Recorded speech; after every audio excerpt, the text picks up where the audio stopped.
In this video, I'll give introduction to stack data structure and some of its applications, where it is used and all. Then I'll be discussing abstract data type of stack ADT. Stack is a data structure which works on discipline last in first out. Actually, stack is a collection of elements, set of values, collection of elements. And those collection of elements, they are inserted and deleted by following this discipline. So if you are inserting the elements, then when you want to delete, which one can be deleted? Only the last one that was inserted, that can be deleted first. So this type of mechanism, we use it in our daily life at many places. See, whatever we do manually, we want to automate that one, that is computerize that one. So we write the procedures or the programs for those things. So we want our computers to do that. If we are using a stack in some application, then in our program also stack will be used there. Let us see few examples where stack is used in our daily life. So one example, if suppose there is a dead-end lane, and in this lane cars are parked. Suppose there is a first car. This is a red color car. This is black color car. This is white color car. This is a dead-end lane and 3 cars are parked here. So it means they are brought inside this lane from this direction. Then if I want to take out these cars, from which direction they should go out? This side is closed, so they have to go out from the same direction. So this side of the lane they can go out. So which car was inserted last? White car. Which car will go out first? White car. So that's how last in will go out first. So last in first out. In short, we call it as LIFO. So this is one example. Now let us take one more example. There is a can of balls. 3 balls are there. That is first red color, then green, and then blue. Now, from which direction I have inserted these balls in this can? This direction. This is the opening. This is closed. Bottom is closed. Then if I have to take out balls, from this direction only they will come out. So which was the last ball inserted in this can? Blue ball. Then which will go out first? Blue ball will go out. If you look into the can, which is the first ball? Blue color ball. It's not red. Red I can't see. I can see blue on the top. So on the whatever is there on the top, that is first now. Even if you look into this lane, then which car you will find first? White color car. So that white car is first. So the recently inserted one becomes the first. So first for in what sense? The first one to come out. First one to come out. So this can of balls is also a stack. Even we can take the example of a stack of plates or a stack of papers, stack of grain bags. Grain bags are kept one above another. In the warehouses, stocking is done, so the products are kept one above another. So it is like a stack. So we cannot take out any product from the middle or from the bottom. We have to take out the products from the top. I'll give you one more example. Next example of stack. See, this is a railway track. That is tracks for a train track, rails track. Then this is one more track.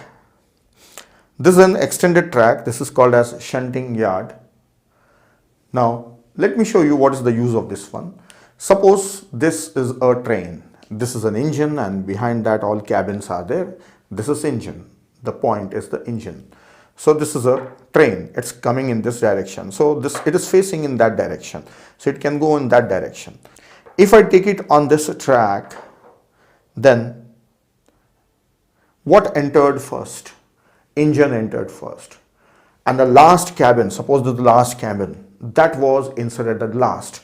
Now when I take out from this one, so who is coming out first? That last cabin. Then when the engine will come out? At the last. So who will come out first? The last cabin that was inserted will come out first. Now watch this. I'll take it out in this direction. Now you can see that the direction of train has changed. It was going in this direction, so it has changed the direction. So by sending a train on this track and bringing it out from the track, it has changed the direction. So I can say that. So this we can call it as a stack. So if anything is inserted in the stack and we take out again, we can reverse that thing. So you can see that a train is reversed by using this type of track. So at junctions, as railway junctions, this type of tracks are available to change the direction of a train. So this is one more application of stack. Now one more, a general idea I'll give you. See, we have seen recursions.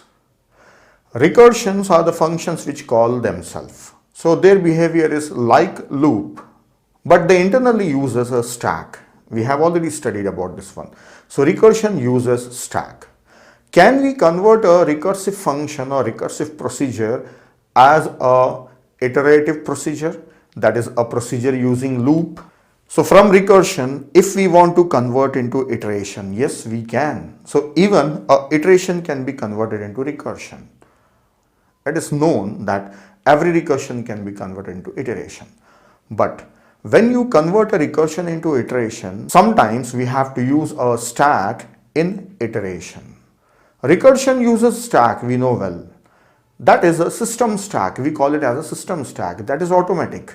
Programmer doesn't have to do anything. Compiler or the runtime system will take care of it. So we don't have to worry about it. But when we are converting into iteration, then we have to provide a stack. That will be called as a programmer's stack. So programmer should create a stack and implement the stack in the program. So we have to use a stack in our program. So sometimes when the recursions are converted into iteration, we have to use stack also.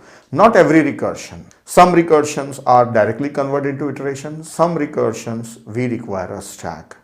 So I will discuss this as a separate topic. I will take some examples and show you where the stack is required, where the stack is not required. So we will discuss this as a separate topic. But a general idea I gave you that if you have a known procedure in recursion and you want to convert into iteration, maybe you require a stack. And vice versa. If you have an iterative procedure and you are using a stack, means it can be done better using recursion. So that's all about introduction to stack. Now let us see ADT of stack. That is abstract data type of stack. So abstract data type will contain data representation and the operations on the stack. Let us look at ADT. Let us look at ADT of stack. ADT just gives the definition of a stack in terms of data representation and the operations. So let us see what is there in ADT. Data that is required is we need space for storing the elements. So as I said, a stack is a collection of elements. So we need space for storing those collection of elements. The next thing is we need a top pointer that is pointing on the topmost element in the stack, because the important one is the topmost element, which one was recently inserted. So top is a pointer pointing on the topmost element. Then these are the operations in the stack.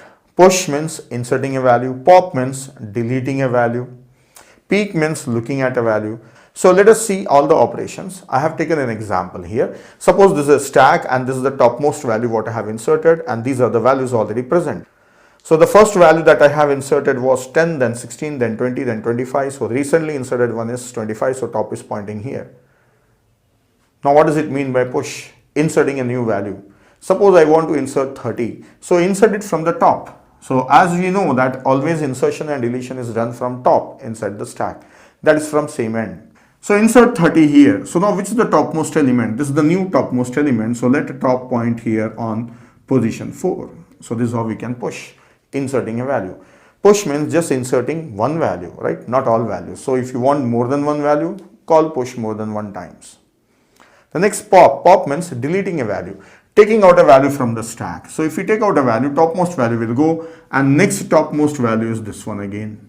So top will point on presently, whichever is topmost value, it will point on that one. Then peek means knowing a value at a particular index. So which is the first value inside the stack? 25.